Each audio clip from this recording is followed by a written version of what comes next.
So, Motovlog KTM 990R. Okay, before we even get going, check out the dash. How good is that? Let's just go for standard street. Yeah, we'll go standard street.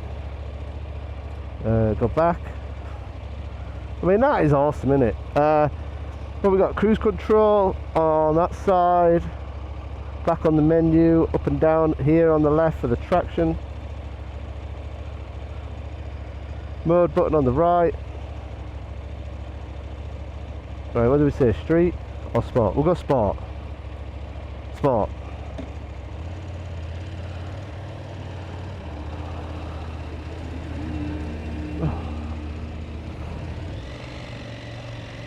So this is the, oh, don't need to use the clutch. This is the R version of the 990 Duke. So same torque, which is 76. Might have to caption that. Power goes up a little bit, so I think 126-ish from 121-ish. The weight is the same as the standard bike, but price goes up to 12,499, so let's just call it 12 and a half. So we're up a little bit in money, about 1,500 quid if I remember right. But what I wanted to just show you is, well, one is this amazing dash. So this is all touchscreen and it changes depending on which mode you're in. All the buttons are completely different.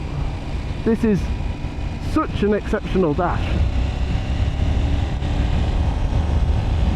I've got all the rider modes are on at the moment.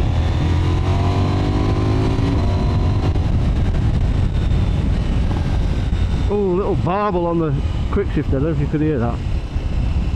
So I've got the auto blipper, and we're in this in Austria, where you need eyes in the back of your head.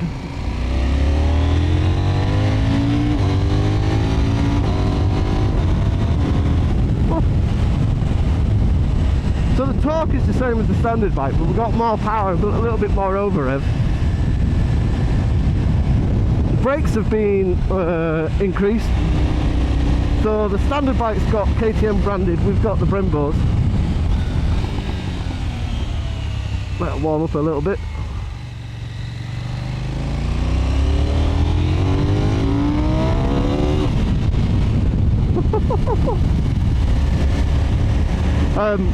Suspension again, we're on to bigger, beefier forks from WP, fully adjustable. Swinging arm is different, chassis is different. The R is basically like the 990 RCR without any bodywork. It's got the same clocks, these touchscreen clocks, but they work better on the naked version because you can get to them. When you ride the R version with a full bodywork, you can't get your hand in. You're kind of like doing this all the time.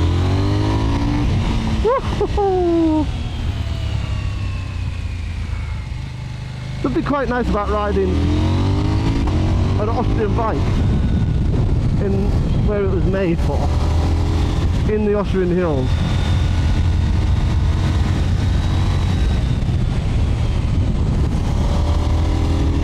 So flickable and agile. The chassis is stiffer than the standard bike.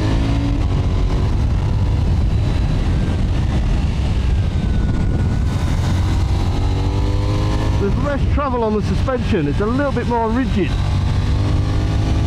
sportier, and we've got grippier tyres as well. But it's, even though it's the same engine,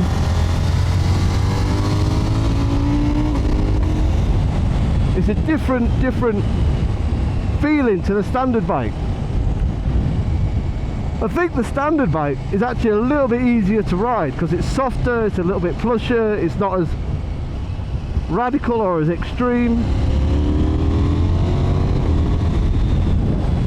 Whereas when you're on the R, you've got less suspension travel, it's more rigid, it's more tight, it's more firm, the seat is a little harder. Everything is more track or race focused. It works well when you're absolutely sending it through these mountain roads.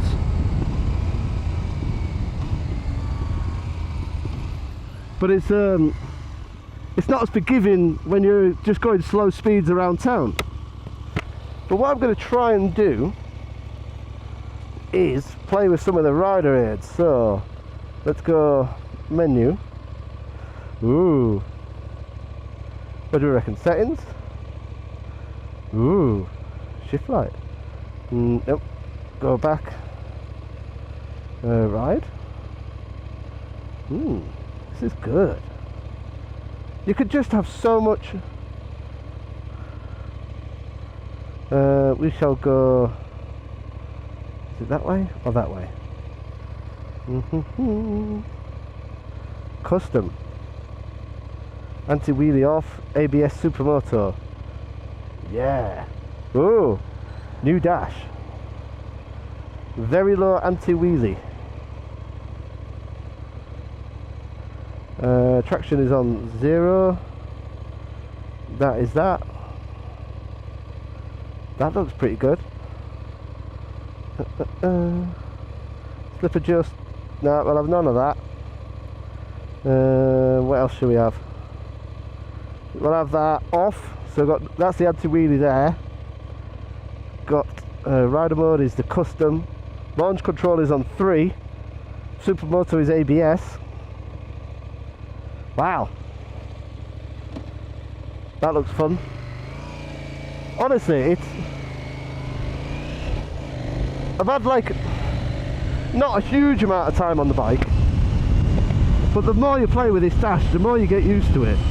And you can change everything. You can change the way it visually displays. You can put in the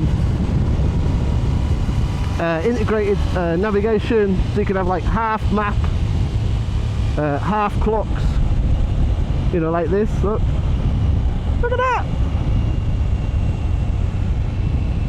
It's for the iPad generation. It is really, really good. And the glare's good actually when the sun's on the back. There's no issues there. On this one I think you need the speedo a bit bigger.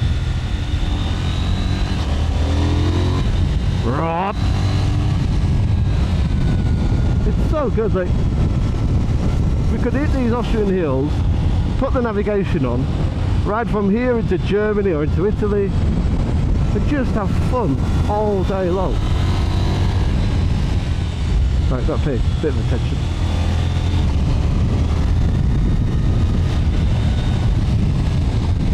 Oh, the brakes feel strong. You can even change the throttle delivery, so they have it in different throttle characteristics.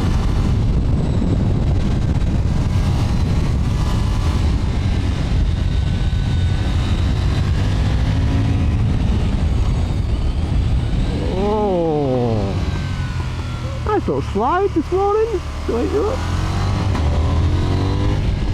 That gear change between first and second is quite bop, quite abrupt.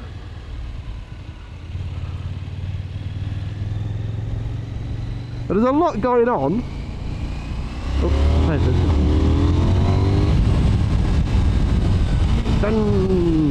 it's better to come down to second and take these hairpins in second, to be fair. But if you go down to first, it's way more fun.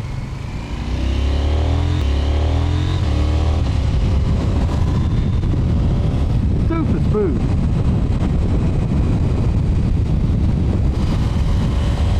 It's a difficult one because whoa, that tarmac's slippery. That new tarmac is really slippery. Got a little bit carried away there.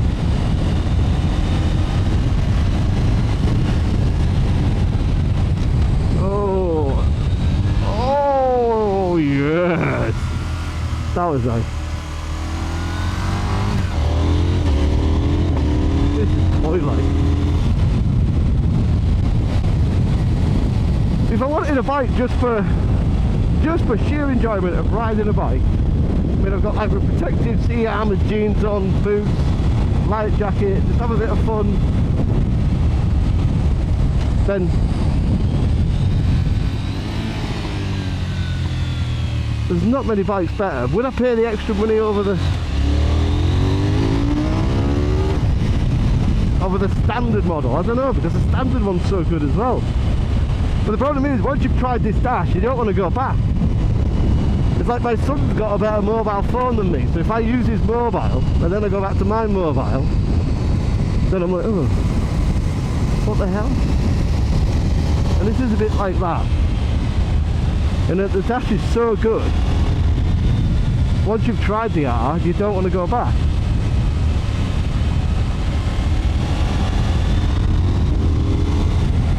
I really do like this.